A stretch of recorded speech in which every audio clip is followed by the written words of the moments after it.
Hello, আসসালামু আলাইকুম। কি খবর, কেমন আছেন সবাই? অনেক বাচ্চারা কিন্তু কলা খেতে খুব পছন্দ করে, কিন্তু আমার 3 বাচ্চার মধ্যে কলার ফোবিয়া আছে। মানে কলা দেখলেই তারা উল্টা দিকে দৌড় মারে। সকালে নাজা সাফানকে কলা খেতে দেওয়া হয়েছে, সে নিজে না খেতে পেরে এসে ছোট বোনকে ধরাই দিছে। দিছে কি দিছে? জিনিসটা কি? এটা কি বলো তো, এটার নাম কি?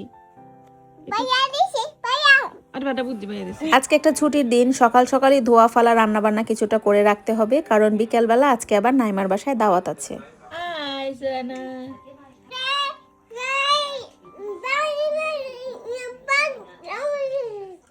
তাই খাচ্ছ? মজা, ইয়ামি। ভাইয়াও খাচ্ছে? কি খাচ্ছে? ভাইয়া খাচ্ছে, তুমিও খাচ্ছ? সাফান নিজে নিজে স্যান্ডউইচ বানিয়ে খাচ্ছে, পাপাও খাচ্ছে, আপুও খাচ্ছে, সবাই খাচ্ছে। ইয়ে, আচ্ছা ঠিক আছে। দুপুরের খাওয়া দাওয়া শেষ করে আমরা রেডি হয়ে গেলাম। আর এই যে আজকে আমি যে আউটফিটটা পরেছি, এটা খুবই সুন্দর একটা ড্রেস। হোয়াইট সবসময় ভালো লাগে, হোয়াইটের সাথে ব্লু এর কম্বিনেশনটা, মানে টোটাল ড্রেসের কালার কম্বিনেশনটা আমার অনেক বেশি ভালো লেগেছে। আর এই ড্রেসটা সম্পূর্ণ একটা কটন ফেব্রিকের উপরে, ওড়নাটা জর্জেটের। আর ড্রেসের হাতার প্যানেলটা, তারপরে একবারে নিচের পার্টের যে প্যানেলটা, এটা খুবই সুন্দর। ড্রেসটা অনেক বেশি লাক্সারিয়াস লাগে, একদম পাকিস্তান ইন্সপায়ার্ড একটা 3 পিস। ড্রেসটাতে অল ওভার এমব্রয়ডারি ওয়ার্ক করা আছে, আর সেই সাথে খুব সুন্দর করে টার্সেলও অ্যাড করা আছে। আর এই ড্রেসটা কিন্তু রিজনেবল প্রাইসে আপনারা পেয়ে যাবেন কমফোর্ট জোন পেজে। পেজটা আমার ক্যাপশনে ট্যাগ করা থাকবে। সুহানা বুড়িকে কিউট একটা ড্রেস পরাইছে, কিন্তু মাথার চুল আঁচড়ানোর সময় ছিল না। তাড়াতাড়ি করে আমরা গাড়িতে উঠে গেছি, যে গাড়িতে উঠে নিই, তারপরে ওকে সুন্দর করে চুল বেঁধে দিব। কারণ আমাদের বাসার থেকে ওইখানে যেতে প্রায় 2-2.5 ঘন্টা লেগে যায়। যদিও রাত্রেবেলা যখন আমরা ফেরত আসি তখন কিন্তু এত সময় লাগে না, বাট যাওয়ার সময় ছুটির দিনে মানে রাস্তায় এত জ্যাম থাকে যে যেতে যেতে প্রায় 2.5 ঘন্টার মতো লেগে যায়। ওখানে পৌঁছানোর পরে আমাদেরকে নামাই দিয়ে ওর বাবা গেছে গাড়ি পার্কিং করতে। আর এদিকে সুহানা আমাকে হাত দিয়ে দেখাচ্ছে যে ওইখানে একটা পার্ক আছে।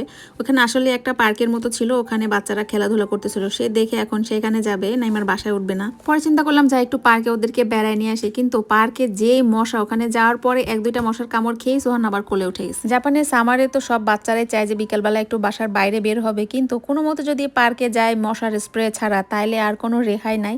মানে এমন মশা কামড় দিয়ে দিবে যে ওই যে চোখ টোক ফুলে, যে সানায় আর সুহানার দেখছেন না কত বড় হয়ে যায় এই বিকালে পার্কে গেলেই এই ঝামেলা। সানায়ের আজকের আউটফিটটা নেওয়া হচ্ছে সারাস কালেকশন থেকে। এই ধরনের ড্রেস সানায় খুব পছন্দ করে, মানে উপরে টপস, নিচে প্যান্ট, আর সেই সাথে ওনারা আবার ড্রেসের সাথে ম্যাচ করে খুব সুন্দর ব্যান্ডও দিয়েছে। যারা বাচ্চাদের জন্য স্টাইলিশ এবং সুন্দর কমফোর্টেবল ড্রেস করছেন, আপনারা এই সারাস কালেকশন পেজে ভিজিট করতে পারেন। ওনাদের কাছে অনেক সুন্দর সুন্দর কালেকশনস আছে। এই সুহানা, সুহানা তুমি তো সানার সমান লম্বা হয়ে গেলা। তুমি আবার বেশি লম্বা হয়ে গেলা কিভাবে? তুমি তো ছোটই ছিলা, বড় হয়ে গেলা। এই তো এইবার সুহানা বড় হয়ে গেছে। ইয়ে, তুমি কার কোলে উঠেছো? সানা। এটা আপু না? আপু না সানা একই? আরে তোমার কোলে কেন উঠতে চায়?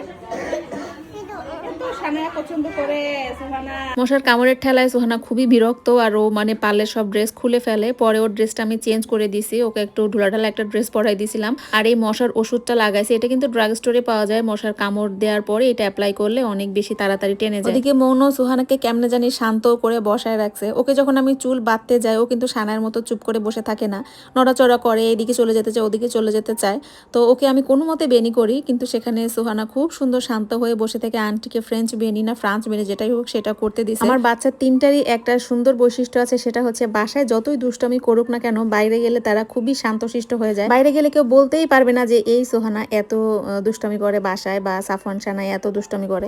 এইটা একদিক থেকে খুবই ভালো হয়েছে আমার জন্য, কারণ বাসায় যতই যাই করো না কেন নিজের বাবা মার সামনে, কিন্তু বাইরে যেয়ে যদি বাচ্চারা দুষ্টামি করে অন্যরা বিরক্ত হয়, এইটা আবার আমার একেবারে ভালো লাগে না। আমরা সবাই গল্প করছিলাম, আর এদিকে হোস্টরা রেডি করছিল আমাদের আপ্যায়নের জন্য মজার মজার সব খাবার দাবার। এখানে হচ্ছে এখন ফুচকার পুর বানানো। যে আপু আপনার খেয়ে এসেছেন না জিয়ে খাবে, আমি জিজ্ঞেস করিনি। এই তো জিগাইলেন তো, এই কয়টা সময় খাইছে? না আপনার লোভ লাগছে বেশি। আর ওই কটাই খাইবেন, আপনার 1 মান দেওয়া হবে। পারবোই আমি, ওকে। রাতে আমি অন্য কিছু খাইতে পারবো না, এই আর কি। না আপনি ওইটাই খাবেন, আপনাকে যদি পারেন আপনাকে 1 মান দেওয়া হবে। চলেন আমি লস করতে চাই না, আমি নাইমার অনেক কিছু রান্না করছি সেটা আমি খাইতে চাই, আমি লস এই যে। করতে চাই না। আমাদের সাফান আবার নাইমার বানানো প্যাটিস অনেক পছন্দ করে। আমরা যেদিন প্রথম নাইমার বাসায় আসছিলাম সেই দিনই আমাদের নাইমা প্যাটিস খাওয়া ছিল। সাফানেরও ওইটা প্রথমেই প্যাটিস খাওয়া ছিল, আর ওই দিন প্রথমবার খেয়েই সাফান একেবারে প্যাটিসের ফ্যান হয়ে গেছে। আর এখানে সুহানা খাচ্ছে ফুচকার খালি বাইরের যে খোসাটা ওইটা সে খুবই পছন্দ করে খায়। প্যাটিস একটু খাইছে, তারপরে নুডলস একটু খাইছে, সবই একটু একটু করে মুখে দিতে হবে। আবার যেটা খাওয়া শেষ সেটা আবার প্লেটে রাখা যাবে না, সেটা উঠায় আবার অন্য প্লেটে রাখতে হবে। তো যাই হোক, বাচ্চারা খায় কম আর বাচ্চারা ফালায় বেশি, এটা আপনাকে মানতেই হবে, এটা মেনেই তাদেরকে খাওয়া শিখাইতে হবে। আর এখানে সাফান প্যাটিস পছন্দ করে দেখে আমার ভাগেরটা ওকে দিয়ে দিচ্ছিলাম। আমি একবার ওরে বলি তুমি খাও, সাফান বলে তুমি খাও, আমরা খালি এইটাই করতেছিলাম কতক্ষণ ধরে। পরে অবশ্য নাইমা বলছে আরো এক্সট্রা আছে, তুমি খাও, সমস্যা নাই, বলার পরে হচ্ছে সে নিছে। আর এই যে আমি আমার প্লেটটা সাজায় নিয়েছি, তারপরে আমরা সবাই মিলে একেবারে গামলা সামনে নিয়ে টক নিয়ে মজা করে একদম খেতে বসে গেছি ফুচকা। ফুচকা হচ্ছে এমন একটা জিনিস আমাদের মেয়েদের কাছে, এটা হচ্ছে একটা ইমোশন, ঠিক আছে? তো ছোটবেলা সে এই ফুচকা খাওয়া কবে থেকে শুরু, সেই স্কুলে যখন 2 টাকা টিফিন দিত, আব্বা 2 টাকা টিফিনে চটপটি পাওয়া যেত, কিন্তু 2 টাকা 5 টাকা পাওয়া যেত, 2 টাকা আর 5 টাকার প্লেটে চটপটি পাওয়া যেত। তারপরে আস্তে আস্তে ফুচকা, এলাকার মামার ফুচকা, তখন তো ফুচকাটা অ্যাভেলেবেল ছিল, ইচ্ছা হলো বাসার গলিতে চলে গেলাম, ফুচকা খাই ফেলাইলাম। এই যে জাপানে আসার পরে ফুচকার যে ক্রাইসিস, আমি তো যখন ফুকুইতে ছিলাম ওই সময় তো ফুচকার দোকানপাট কিছুই ছিল না আশেপাশে, খাইতে চাইলে নিজে বানায় খাও। এখন তো টোকে আসার পরে তাও যাক একটু ফুচকা এখানে ওখানে যদিও পাওয়া যায়, কিন্তু এই যে মানে বাসায় কেউ ডেকে ফুচকা বানায়, তারপরে হচ্ছে খাওয়াবে, তাও ডেকে যে আসেন ফুচকা খাওয়াবো, এই হচ্ছে, এটা হচ্ছে একটা কি বলে এটাকে, এই সৌভাগ্য কয়েকজনের আছে। তো এই জন্য নাইমাকে অনেক অনেক ধন্যবাদ এরকম বাসায় ডেকে আমাকে ফুচকা খাওয়ানোর জন্য। নাইমা, তোমার ফুচকাটা অনেক মজা হয়েছে, থ্যাংক ইউ। আমি আবেগের ঠেলায় কয়টা খাইছি? আবেগের ঠেলায় 12 টাকা এলাইছি ফুচকা, আবেগের ঠেলায় 12 টাকা 7টার আগে না পরে। না না না না না, তোর চা কিন্তু আমরা ফেমাস বানাই দিছি, বুঝছো? তাই তো দেখেছি আমি, সবাই খালি কমেন্ট করে আপু রেসিপি দেন না, আপু রেসিপি দেন। আমাকে দেখেন চা দেখা লাগবে না, অন্যের ভিডিওতে ওই দেখে ফেলবেন। দেখো সেলফ অবসেস কারে বলে, সেলফ অবসেস কারে বলে।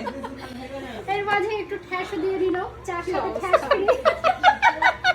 আর এখানে মনো সানায়াকে খুব সুন্দর করে হেয়ার স্টাইল করে দিচ্ছিল, ওই ফ্রেঞ্চ বেনি করছিল আর কি। আগে আমি সানায়ার চুলে যে কত রকম হেয়ার স্টাইল করতাম, আর এখন সানায়া স্কুলে যাওয়ার সময় জাস্ট যদি বলি আসো তোমার চুলটা একটু বেঁধে দেই, বলবে আমাকে একটা পনিটেল করে দাও তাতেই হবে। আমাদের তিনজনের হেয়ারের প্যাটার্ন কিন্তু একই রকম, আমার সানায়া সোহানা আমাদের তিনজনেরই সিল্কি আর স্ট্রেট হেয়ার।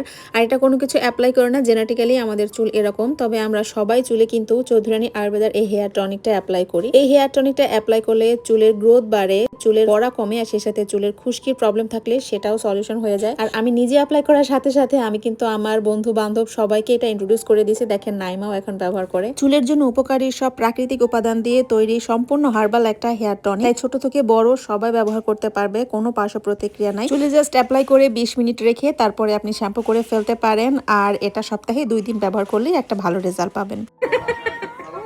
ওই দেখ দেখ, হ্যাঁ রে।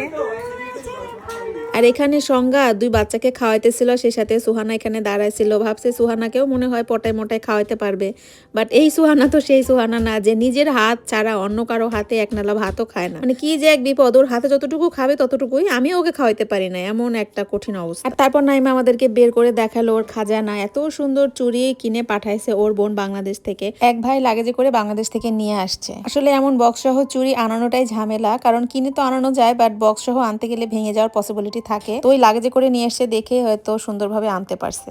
সন্ধ্যার সময় এতগুলো নাস্তা খেয়ে এমনিতেই আমরা সবাই ফুল, তার উপরে আবার অনেক মজার মজার ডিনারও সার্ভ করা হয়েছে। এখানে বিভিন্ন রকম ভর্তা ছিল, এখানে মাছ ছিল, এখানে দেশি মুরগি ছিল। তুমি একজনের জন্য ডিম ভর্তা, একজনের জন্য সুচি ভর্তা, তাহলে আমরা কি? না, আমি কিন্তু বিশ্বাস করেন আপু, আমি কিন্তু জানতাম যে ওরা আসবে না, তাই তো। শুধু আমি আর আপনি আইসে দেখি যে মনো হাজির, যার আসার কথাই ছিল না সে হাজির। তাই তো। তারপরে আবার মনোর জন্য এটা পছন্দ করে আর রান্না করছে, ইলা এটা পছন্দ করে ওরে রান্না আল্লাহ, করছে। এদের জন্য পছন্দ। আর আমরা কি? আমরা দুজন তোমরা যেটা খাইতে চাইছো আমি করছি না, ফুচকা খাইতে চাইছো, নুডলস খাইতে চাইছো, আমি সেগুলো খাওয়াইছি। তুমি বলছো চা খাবা, চা পার্টি হয়ে গেছে, এখন ওরা যেটা খাইতে চাইছে সেটা করছি। দেখছো, নাইমা আমার ভালো কথা শিখে গেছে। যুক্তি তর্কে নাইমাকে কি তোমরা হারাতে পারবে না? তোমরা বলো না সবার সাথে একসাথে বসে মজার খাবার খেলাম, আর সবাই মিলে মজা করে আড্ডা দিলাম। ওই দিন রাত্রে আমরা ওই বাসাতেই ছিলাম, আর বাকিরা সবাই বাসায় চলে গেছিল। আজকে ব্লগটা এখানে শেষ করি, ইনশাল্লাহ নেক্সট অন্য কোনো ব্লগে দেখা হবে। সবাই ভালো থাকবেন, আমাদের জন্য দোয়া করবেন। আজকের মতো আল্লাহ হাফেজ।